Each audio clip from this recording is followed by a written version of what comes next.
కూర్చోబెట్టడం మేము ఒక చెరువుని కబ్జా చేసామంట. నాకేం పనిలేదా?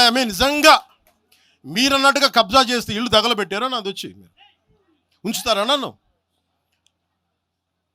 ఒక్కొక్కళ్ళు కూర్చోబెట్టి 111 జీవోలు ఏమేం చేశారు అటు చూసిపోండి, అటు చూడండి. నిజంగా ఈ రోజున తెలంగాణ రాష్ట్ర ముఖ్యమంత్రి గారికే చెప్తున్నా, రేవంత్ రెడ్డి గారికే చెప్తున్నా, ఆయనంటే నాకు ఇష్టం, ఆయనంటే గౌరవం నాకు. కానీ వారికే నేను చెప్తా ఉన్నా, తెలంగాణ ప్రభుత్వానికే చెప్తున్నా, పవన్ కళ్యాణ్ కనుక ఆ చెరువుని మీరు ఒక చెరువును ఆక్యుపై చేసుకున్నాడంటే సంతోషంగా చెప్తాను, ఈ రోజున తెలంగాణ ప్రభుత్వానికి రాసి ఇచ్చేస్తున్నారు. పవన్ కళ్యాణ్ గారు ఒక 10 ఎకరాలు శిఖం భూమిని ఆయన అప్పుడు తెలంగాణ వచ్చిందన్నటువంటి దుఃఖంలో ఉన్నాడు పాపం. 2014లో 11 రోజులు అన్నం తినలేదు, బాగా బాధపడుకుంటా ఏడ్చుకుంటా తెలంగాణలో ఒక 10 ఎకరాల శిఖం భూమిని ఆయన కొనుక్కున్నాడు. అప్పుడు కొనుక్కున్న తర్వాత ఏమైంది, ఆ కొనుక్కునే కన్నా ముందే చాలా చెరువులకు జనరల్గా ఫైనల్ చేసి మ్యాక్సిమం ఫ్లడ్ లెవెల్ అది డిసైడ్ చేయరు. కానీ ఈ పర్టికులర్ చెరువు పవన్ కళ్యాణ్ గారు ల్యాండ్ కొనుక్కున్నది కోడికుంట అనే చెరువు, సర్వే నంబర్ 706. దీంట్లో మొత్తం ఫైనల్ నోటిఫికేషన్ వచ్చింది. ఏ 10 ఎకరాలు అయితే ఆయన కొనుక్కున్నాడో అది శిఖం భూమి అని ఫైనల్ నోటిఫికేషన్లో ఇరిగేషన్ డిపార్ట్మెంట్ చెప్పి ఉన్నది. పవన్ కళ్యాణ్ గారు నిన్న మాట్లాడుకుంటే ఏమన్నారంటే, నా తప్పు ఉంటే అది శిఖం భూమి అయితే ప్రభుత్వానికి ఇచ్చేస్తామన్నారు. అయితే ఈయన రిజిస్ట్రేషన్ చేసుకునేటప్పుడు ఎన్ని తప్పులు దొరికాయంటే, అందులో ఓన్లీ 3 ఎకరాలే శిఖము, మిగతా 7 ఎకరాలు మాగాని అని రాసింది. కానీ అది తప్పు, ఖచ్చితంగా రికార్డ్స్లో ఉంది. నేను ప్రభుత్వాన్ని డిమాండ్ చేస్తూ ఉన్నాను, ఇరిగేషన్ రికార్డులో 10 ఏకర్స్ శిఖం భూమి అని ఉన్నది. ఆ కాయిదాలు మా దగ్గర ఉన్నాయి, కానీ ప్రభుత్వం దగ్గర ఆల్రెడీ డేటా ఉంటుంది కాబట్టి మీరు చర్యలు తీసుకోవాలని డిమాండ్ చేస్తున్నాను. పవన్ కళ్యాణ్ గారు నేను అడిగేది ఏంటంటే, మీరు వాపస్ ఇస్తా అన్నారు కదా, వాపస్ ఇచ్చేసేయండి. మామూలు రైతుల దగ్గర తీసుకున్నప్పుడు కాంపెన్సేషన్ ఎట్లా ఇస్తారో గవర్నమెంట్, మీకు కూడా ఏ టీడీఆరో ఏ పైసలు ఇస్తారు, అర్జెంటుగా వాపస్ ఇచ్చేసేయండి. మీరు కంచె వేసిండ్రు, ముందు ఆ కంచె తొలగించండి. శిఖం భూమిలో కూడా కంచె వేయడానికి ఉండదు. మీరు మట్టేసిండ్రు, ఆడ గోవులకు వాటికి వీటికి గ్రాసం వేస్తున్నా అని చెప్పారు, మట్టేసిండ్రు, ఆ మట్టి మొత్తం చెరువులే వేసిరు కాబట్టి అది కూడా తొలగించాలి, తక్షణమే మీరు వాపస్ ఇవ్వాలని చెప్పి నేను పవన్ కళ్యాణ్ గారిని డిమాండ్ చేస్తున్నాను. At the same time Pawan Kalyan గారు ఏమంటాడు, అనేకమైన మాటలు అన్నాడు. తెలంగాణ వాదులు ప్రాంతీయవాదం అంటే ఉగ్రవాదం అన్నాడు. అనుకుంటా నేను గద్దరన్నకు కారు కొనిచ్చిన అన్నాడు. అంటే మీరు మా కళాకారులను ఎందుకు అవమానపరుస్తారు? ఒక పక్కనేమో ప్రొఫెసర్ నాగేశ్వర్ మాట్లాడితే ఆయన మీదకి వస్తారు, మేధావుల మీదకి, ఇంకో పక్క కళాకారులు. అసలు మీరు కూడా కళాకారుడే కదా, మీరు సినిమా యాక్టరే కదా. మీరు సినిమా యాక్టర్గా మీకు ఎట్లా వస్తుంది జీవనాధారం? ఏ సినిమాకైనా హయ్యెస్ట్ ఇన్కమ్ నైజాం నుంచే వస్తుంది. అంటే మా తెలంగాణ బిడ్డలు చూసే టికెట్లతోనే మీ సినిమాలు నడుస్తాయి. హయ్యెస్ట్ ఇన్కమ్ నైజామే, హయ్యెస్ట్ కలెక్షన్స్. అంటే మీరు కొనుక్కున్న ప్రతి కారులో మా తెలంగాణ బిడ్డలు కొన్న టికెట్ పైసలు ఉన్నాయి. మీరు కొనుక్కున్న ప్రతి భూమిలో మా తెలంగాణ బిడ్డలు కొన్న టికెట్ పైసలు ఉన్నాయి. మీరు మా గద్దరన్నను పట్టుకొని నేను కారు కొనిచ్చినానని ఆయన చనిపోయాడు, మీరు కొనిచ్చిరో కొనియలేదో ఎవరికి తెలియదు. కానీ జనరల్గా ఏమంటారంటే, మనం ఒక మంచి పొజిషన్లో ఉన్నప్పుడు కుడి చేత్తోని దానం చేస్తే ఎడమ చేతికి తెలియదు అంటారు. అప్పుడెప్పుడో కారు కొనిచ్చి గప్పాలు కొట్టుకునేది మీరు కొంటే కొన్నారు కావచ్చు, పెద్ద ముచ్చటేముంది. ఆయన ఎన్ని ఫోక్ ట్యూన్స్ దొంగతనాలు చేసి మీరు సినిమా పాటలు పెట్టుకుంటలేరు.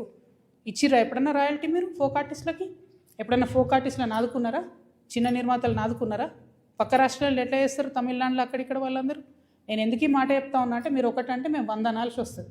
ఒక పక్కనేమో ఇట్లా సమైక్యవాదుల దాడి మన మీద పెరుగుతుంటే, ఇక మన కర్మానికి మనకు ముఖ్యమంత్రి ఉన్నాడు, ఆయనకు తెలంగాణ అంటే తెలియదు, తెలంగాణ నీళ్ళంటే తెలియదు. మేము ఎంటబడి కొట్లాడి మా పార్టీ పెట్టినాక కరెక్ట్ వారం లోపల పాలమూరు రంగారెడ్డిలో పెద్ద సభ పెట్టి, మన నీళ్ళు పోతున్నాయ్యా మొత్తం ఎత్తుకపోతున్నారు ఆంధ్రోళ్ళు, మీరు ఏమైనా చేయండి అని లొల్లి పెడితే, నిన్న ముఖ్యమంత్రి గారు పోయి 2 రోజులు ఫస్ట్ టైం పాలమూరు బిడ్డ అయి ఉండి 30 నెలల నుంచి ఆయనకు తీరిక దొరకలేదట. నిన్న ఫస్ట్ టైం పోయి పాలమూరు ప్రాజెక్టుల మీద రివ్యూ చేసి ఏం మాట్లాడతాడు ఆయన, తీసుకుపోనండి 968 టీఎంసీలు మనకు వస్తే చాలు, 200 టీఎంసీలు ఆంధ్రోలు తీసుకుపోనండి, సంప్రదింపులు జరుపుతున్నాం మేమని చెప్తున్నాడు ఆయన. రేవంత్ రెడ్డి గారు, మీకు నీటి మీద అవగాహన లేకపోతే అవగాహన ఉన్న వాళ్ళతో మాట్లాడండి. వాళ్ళ ఆంధ్రోలు 200 టీఎంసీలు తీసుకుపోయిన తర్వాత రేపు పొద్దున హైదరాబాద్ నగరానికి పెరుగుతున్నటువంటి భవిష్యత్ అవసరాలకి కృష్ణా నీళ్ళు సరిపోవు, గోదావరి మనకు దిక్కు. నేను రేవంత్ రెడ్డి గారిని డిమాండ్ చేస్తూ ఉన్నా, మీరు కనుక బనకచెర్ల ప్రాజెక్టు కానీ ఇంకో ప్రాజెక్టు కానీ వాళ్ళు 200 టీఎంసీలు తీసుకుపోండి అంటే, గోదావరిలో మనకు అడగండి అదనంగా 200 టీఎంసీలు. ఇప్పుడు 968 మనకు హక్కుభుక్తంగా ఉంది, 968 + 200 అడగండి. మీరు అడిగేంత వరకు మీరు బనకచెర్ల మీటింగ్ అటెండ్ అయినా కూడా మీరు తెలంగాణకు ద్రోహం చేసిన వాళ్ళే అవుతారు. మన భవిష్యత్తు నీటి అవసరాలన్నింటినీ కూడా పాత రేషన్ వాళ్ళే అవుతారు. మీరు నేను మాట్లాడుకుంటా ముఖ్యమంత్రి గారు అంటారు, అబ్కి బార్ కాంగ్రెస్ సర్కార్ అని.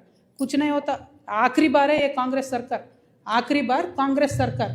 కాంగ్రెస్ పార్టీ ఇంక 20 ఏళ్ళు తెలంగాణలో రాకుండా తెలంగాణ మీద, తెలంగాణ వాదం మీద, తెలంగాణ వనరుల మీద, తెలంగాణ భూముల మీద బందిపోట్లు పడ్డట్టు పట్టుకొని దోసుకొని తింటా ఉన్నారు మీరు, మీ కుటుంబ సభ్యులు, మీ ఎమ్మెల్యేలు.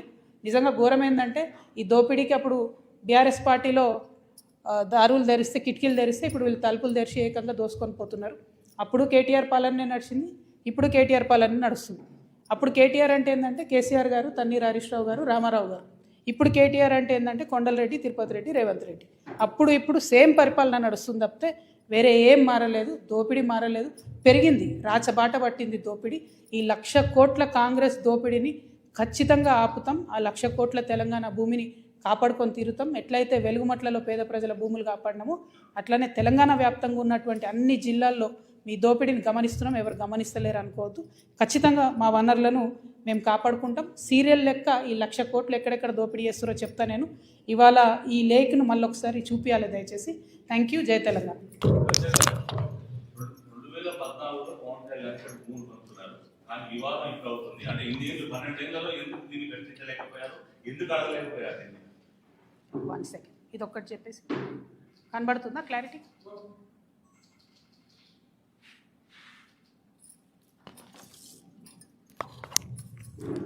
పవన్ కళ్యాణ్ కానీ ఎవరు కానీ భూములు కొనుక్కున్నా, అది రిజిస్ట్రేషన్ చేసుకున్నా, వాటి ఫైనల్ డీటెయిల్స్ తెలిసేంత వరకు మీకు తెలిసి నేను ఎక్కువ మాట్లాడను. నేను ఈ వివాదం వచ్చిన తర్వాత పర్టికులర్లీ పవన్ కళ్యాణ్ భూమి గురించి వాస్తవానికి నేను మాట్లాడలేదు. చాలామంది తెలంగాణ వాదులు తీసి ఇంటర్నెట్లో పెట్టిన తర్వాత అది ఏంది అని నేను డీటెయిల్గా తీసుకుంటే ఆ డీటెయిల్స్లో వచ్చింది ఏంటి అంటే అన్ని లేక్స్ లాగా కాకుండా ఈ లేక్కి ఫైనలైజేషన్ అయిన తర్వాత వారు కొనుక్కున్న 10 ఎకరాలు కూడా శిఖం భూమి అని తెలుస్తుంది. కాబట్టి ఆయనే అన్నారు కదా, శిఖం భూమి అని తెలిస్తే వాపస్ ఇస్తాను, వాపస్ ఇవ్వమని మేము డిమాండ్ చేస్తున్నాం అంతే. ఏమో తెలంగాణ ఇది బరాబర్ మా జాగిరే కదా, తెలంగాణ ప్రజల జాగిరే కదా. పవన్ కళ్యాణ్ జాగిర్ అయితే కాదు కదా, పవన్ కళ్యాణ్ వాళ్ళ ఫాదర్స్ జాగిర్ కాదు కదా, మా జాగిరే కదా. మేము కదా కొట్లాడింది తెలంగాణ కోసం. ఇట్లాంటి వాళ్ళందరినీ ఎదిరించి కొట్లాడినాం కదా. పవన్ కళ్యాణ్ అయితేంది, వాళ్ళ అన్న అయితేంది, మొత్తం వాళ్ళ ఆంధ్ర సంతతంతా వచ్చి కొట్లాడితే కూడా తెలంగాణ బిడ్డరు ఏదో చిన్న చీమలైన పెద్ద పామును బట్టి సంపుతాయన్నట్టుగా అంత పెద్ద ఆంధ్ర విషకూరల నుంచి తెలంగాణను బయటికి తెచ్చుకున్నాం కదా. ఏం ఊరుకోము, అంటే కొట్లాడినాం, మేము కడుపు కట్టుకొని కొట్లాడినాం కాబట్టి మాకు ఖచ్చితంగా కోపం వస్తుంది, ఖచ్చితంగా ఆవేశం ఉంటుంది. ఇక్కడ మీరు వచ్చి రాజకీయాలు చేస్తామంటే మాత్రం ప్రజలు ఓడిస్తారు ఖచ్చితంగా. ఇప్పుడు రాజ్యాంగం చెప్పింది కాబట్టి ఎవరైనా ఎక్కడన్నా పోటీ చేయొచ్చు అనేదానికి ఇబ్బంది ఏం లేదు. కానీ అక్కడ కట్టుకోండి, అక్కడ ప్రజలను బాగా చూసుకోండి, అక్కడ ప్రజలకు హెల్ప్ చేయండి, అక్కడ పేద ప్రజలకు పనులు చేయండి. అవన్నీ ఇట్సబెట్టి వచ్చి మా మీద పడి ఎందుకు? ఇక్కడ లేరా మా నాయకులు? మస్తు మంది ఉన్నారు కదా. మేమే ఎవరెవరం గెలుస్తాం, మేమే ఎవరెవరం చేసుకుంటాం. మా వాళ్ళు చేయగలిగినంత మేము చేసుకుంటాం, మేము బాగుపడతాం. Thank you.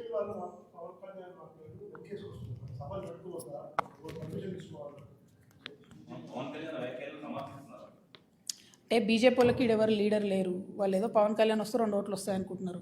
ఆ ఉన్న 8 సీట్లు కూడా పోతాయి ఈసారి, అవి కూడా రావు. ఎందుకంటే తెలంగాణ ప్రజలు గమనిస్తున్నారు బీజేపీ వాళ్ళు ఏం చేస్తున్నారు అన్నది. వడ్లు ఈడ 75 లక్షల క్వింటాళ్ళు కొనాలి అని సీఎం గారు అంటారు. పంజాబ్లో 100% పండిన గోధుమలన్నీ కేంద్ర ప్రభుత్వం కొంటుంది.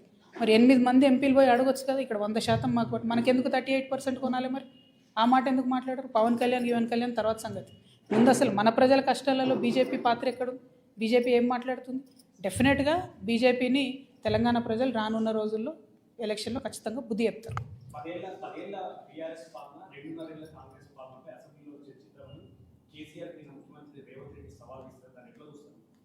ఏమొస్తుందండి? ఇంతకుముందు వాళ్ళు సవాళ్ళు వేసుకున్నారు. ఒకసారి ఒక ఆయన వస్తే ఇంకొక ఆయన రాడు, ఇంకోసారి ఇంకొక ఆయన వస్తే ఇంకొక ఆయన రాడు. అందరు కలిసి మాట్లాడుకుంటే కాసేపు తిట్టుకుంటారు. మనకు ఎంటర్టైన్మెంట్ తప్ప రిజల్ట్ ఏముండదు అందులో. పాయింట్ ఏంది అని అంటే ఆనాడు తెలంగాణ ప్రభుత్వ భూమిని, గల్ఫ్ ఆయిల్ లాంటి భూమిని బీఆర్ఎస్ హయాంలోనే, అది 10,000 కోట్ల ప్రాపర్టీ అండి, ఫీనిక్స్ అనే సంస్థకి దారాదత్తం చేయడానికి దారులు తెలిసిండ్రు. ఆనాడు ఇదే ముఖ్యమంత్రి గారు మాట్లాడినరు, ఎట్లిస్తారు ఎట్లా ఇస్తారని. ఇవాళ ఆయన్నే ఇంకొంచెం మంచిగా మార్గం సుగమం చేసి ఆనాడు 50 ఎకరాలు రిజిస్ట్రేషన్ అయితే ఈయన ఇంకా ఇవాళ 100-150 ఎకరాలు మిగతా ఉంది, దాంట్లో ఇంకో 200 ఎకరాలు లేదు. అది మొత్తం ఈయన ఇవ్వడానికి ఈయన దారులు తెరిచింది. మేము మాత్రం 1 ఇంచు తెలంగాణ జాగా కూడా పోనీయము. ప్రభుత్వ భూమిని రక్షించేటటువంటి బాధ్యత తెలంగాణ రక్షణ సేన తీసుకుంటాం. ఎట్లా అయితే మేము పోయి అక్కడ గట్టిగా పాలమూరు రంగారెడ్డి ఏమైందంటే ముఖ్యమంత్రి గారు పోయి 2 రోజులు అక్కడ కూర్చొని మాట్లాడి చర్చించి రావాల్సి వచ్చిందో, కానీ అట్లనే రేపటి నాడు భూములు కూడా ఖచ్చితంగా అదే విధంగా కాపాడుకుంటాం. నేను చెప్తున్నది will go to any length. కోర్టుకైనా పోతాం, భూ పోరాటమైనా చేస్తాం, ప్రాణమైనా అడ్డేస్తాం. కానీ ఎందుకంటే ఫ్యూచర్ జనరేషన్కి ఉండాలి కదా. భూమి ఏముంది సంపద మన దగ్గర, ఉన్న భూమి అంతా అమ్ముకుంటే 1,00,000 కోట్ల భూమి ప్రైవేట్ వాళ్ళ చేతులకు పోతే ఫ్యూచర్ ఎట్లా, మనకు తెలంగాణకు ఆస్తులు ఎట్లా, వనరులు ఎట్లా? డెఫినెట్గా వాటి కోసం ఫైట్ చేస్తాం. గోదావరి వాటర్ కోసం కూడా ఫైట్ చేస్తాం. Thank you. గోదావరి జిల్లాలకు సంబంధించి మాట్లాడుతున్నట్టు కూడా మహారాష్ట్ర ముఖ్యమంత్రి అపాయింట్మెంట్ ఇవ్వట్లేదని ముఖ్యమంత్రి ముఖ్యమంత్రి గారికి నిజంగా చెప్తున్నారు కదా, నీటి మీద అవగాహన తక్కువ ఉన్నట్టుంది. వారు పెంచుకుంటే మంచిది. ఎందుకంటే ఆయన ఓపెన్గా ఏం చెప్తున్నాడు, ఈ మహారాష్ట్రనేమో పర్మిషన్ ఇస్తలేదు అంటున్నాడు. అది రాదని తెలుసు ఆయనకు. ఎందుకంటే మహారాష్ట్ర ముఖ్యమంత్రి గారే స్వయంగా అక్కడ కూర్చొని తుమ్మిడిహెట్ అనే ప్రాజెక్ట్ ఎత్తు పెంచొద్దు అని ఆయన ధర్నా చేసినటువంటి వ్యక్తి. ఆయనతోని కేసీఆర్ గారు ఎంత ట్రై చేస్తున్నా లాస్ట్కు హైట్ తగ్గించుకొని ఒప్పుకొని రావాల్సి వచ్చింది. ఇప్పుడు ఈయన కాదే పనిని ఏదో చేస్తున్నట్టు బిల్డప్ ఇవ్వాలని చూస్తున్నారు. ఆయన ఇస్తలేడు అపాయింట్మెంటు. ఇక్కడ మరి ఈ రాష్ట్ర ముఖ్యమంత్రి మీకు ఇస్తలేడా? ఏపీ ముఖ్యమంత్రి మీకు ఇయ్యడా? మీ గురువు గారే కదా. ఆయన దగ్గర పోయి మాట్లాడుకొని మాకు 200 టీఎంసీలు అదనంగా ఇచ్చినాకనే మీరు 200 టీఎంసీ బనకచర్ల కట్టుకోవాలని అడగాలి కదా. జరిగే పనేమో చేయరు, కాని పనేమో చేస్తున్నట్టు బిల్డప్ ఇస్తారు. బేసికలీ అందుకే అంటున్నా, ఈ ఆఖరి బారే కాంగ్రెస్ సర్కార్, కాంగ్రెస్ పార్టీని మంచిగా 20 ఏళ్ళ దాకా బొందబెట్టడానికి వచ్చారు రేవంత్ రెడ్డి గారు. Thank you. జై తెలంగాణ.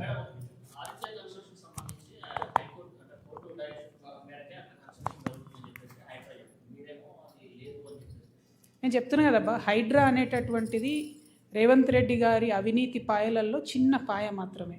అందులో అవినీతిని పెద్దవాళ్ళను కాపాడడానికి హైడ్రా అనే వ్యవస్థ పెట్టిండ్రు.